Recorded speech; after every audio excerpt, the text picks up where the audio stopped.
we had all kinds of animals. We had horses, we had dogs, all kinds of shit running around. I want to talk about one dog in particular. His name was Teddy, and he was a black Chow Chow. And Teddy was he was kind of awesome. He was like invincible. He got hit by 6 cars and was fine. Like, he got hit by 6 fucking cars and was fine. Not only fine, he pretty much just walk it off. Like, he's the kind of dog, if he broke his leg, he'd just be like, I'll just fucking walk it off. He just did not... He didn't care about pain. He didn't upset him. But one time, Teddy got like some sort of infection in his skull. We took him to the vet, and they shaved his head. Like I said before, he had black fur, so his skin was like this purplish green. It was horrible looking. And they had to drill these little pipes into his skull that would drain the fluid from his head. So he'd have this little drippy shit coming out of his head. So when he came home from the vet looking like that, it's kind of all the kids would just run and scream because they looked horrible. But after a while, we got kind of used to Teddy's new look. And my siblings and I would play this game we called Getting Juiced, where what you would do is you grab a sibling, and a weaker sibling, and you hold him down, and you say, come here, Teddy, come here, boy. And he runs over, he's all excited, and shit starts licking their face, and fucking brain juice dripping down on him.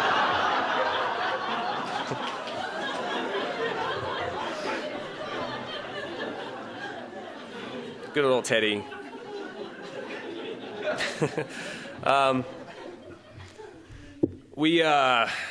Teddy used to walk us to the bus, too, and like I said before, I lived in northern Idaho, and the town I lived in was called Hayden Lake.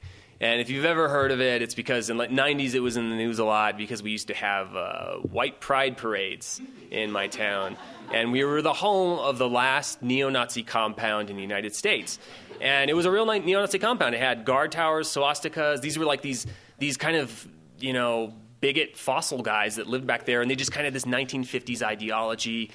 And my bus stop was, the first stop would pick up the little Hitlers, as I called them. Second stop would pick up me. And then the last couple stops were all these Hispanic kids. So my bus every day was like this World War II reenactment that I was a part of. I didn't know where to fit in either, because I had when I was a kid, my hair was more blonde and my eyes were a little bluer, and the Nazis would look at me and kind of give me this look like, one of us, and you're like, what do I do? Like, I'm not one of you, but don't kill me either. So I befriended one of the Nazis, and keep in mind, I was like 8 years old. It's totally cool to befriend a Nazi when you're 8. Like, you cannot, I'm clear. But I mostly befriended him because he had a Game Boy, and I didn't. And I'd never played one before. And I remember, he would sit next to me, and we would chat about things, and he would let me play his Game Boy. And it was it was the most guilty gaming experience ever. Because, you're playing, and you're like, he's going off, and black people are horrible, and blah. And you're just like, you shouldn't say that, but this is really fun. You didn't really know what to do. So yeah, that's my bus story. It has no bearing on cats, but I like telling it, so I just throw it in there. There's no Hitler cat Sieg Heiling everybody driving the bus. It's just there's no cats in this part. But so we get off the bus one day, and it's the middle of winter, and we lived in the woods, so the road was kind of this gravel, unpaved road, and it was snow floor. And Teddy came to greet us about halfway, and he was very excited about something he'd found. And we went over to where he was kind of digging, and there was this little frozen thing sticking out of the snow in the road.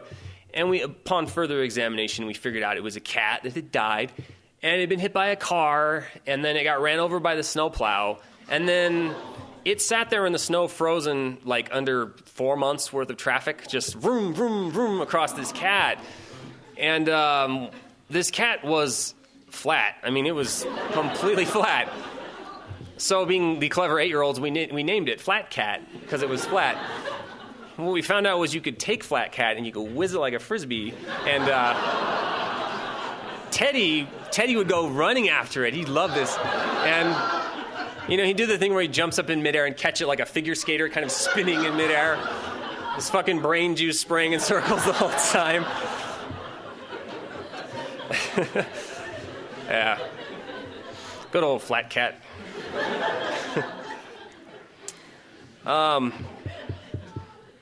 Other than that, I debate with these speeches whether I should talk about horses or not, because sometimes it's pretty rough, but we had horses too. I'll just say it. We had lots of horses, and I don't like horses at all. And a lot of people wonder why. And I wrote about this on my website, but there was one incident in particular that really kind of scarred me. We had like shitloads of horses, and one of my other chores was to go into their pen and fix things and saw things and clean up poo and that kind of thing. And one day I was in there, and I walked into the pen of our male stallion or stud. He was the male intended for breeding. And most of the time you just keep him in the pen year round, and he stands there with a boner looking depressed. Like that's his whole purpose. And then once a year he gets laid. Like, it's pretty sad. But I went in there to shovel poo or whatever, and I didn't notice that he was staring at me with this huge raging horse erection.